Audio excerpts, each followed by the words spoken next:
હાલ ગરમીનું તાપમાન ખૂબ વધતું જાય છે, આગળ જતા દિવસોમાં ગરમી વધશે કે ઘટશે? આપણે યાદ હોય તો ગુરુદેવ વેધશાળાએ લગભગ 1 મહિના પહેલા પ્રિડિક્શન કરી ચૂકી હતી કે આ વખતે ગરમી સખત ખતરનાક પડશે. છેલ્લા 10 વર્ષોથી જોઈએ તો ગરમીનું પ્રમાણ દિવસે દિવસે વધી રહ્યું છે અને હીટ વેવ આવવાના પ્રારંભ થઈ ચૂક્યા છે. એલ નીનો ભલે ખતમ થયો પણ લા નીનાની હજી શરૂઆત નથી થઈ. એટલે અત્યારે આપણે ત્રિભેટ આવીને ઉભા છે અને જે મેઇન કાર્બન ડાયોક્સાઇડ ફ્યુઅલ છે એટલું બધું કાર્બન ડાયોક્સાઇડ 421 પાર્ટિકલ્સ પર મિલિયન જનરેટ થઈ ચૂક્યો છે. એટલે પ્રદૂષિત પાર્ટિકલ્સ અને PM પાર્ટિક્યુલર મેટર કે છે એ અને ગ્રીન હાઉસ ગેસીસ બધા જનરેટ થઈ ચૂક્યા છે.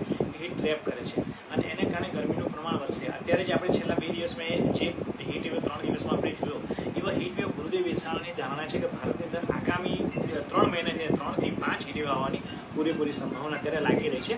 પરંતુ નો ડાઉટ આ જે હીટ વેવ હતો ગઈકાલે પૂરો થયો અને આજથી હવે ગરમી ઘટવાનો પ્રારંભ થશે.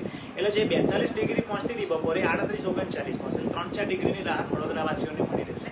પણ એવું કહી શકાય કે આ એ અંત નથી. ભવિષ્યમાં મહિના પછી ફરી પાછું તો 15 દિવસ ફરી પાછું હીટ વેવ આવવાની સંભાવના છે અને હજી સૂર્યનારાયણ આપણી ઉપર આવી રહ્યા છે. ધીરે ધીરે 3 જૂને આપણી ઉપર આવશે એટલે હજી ગરમી વધશે.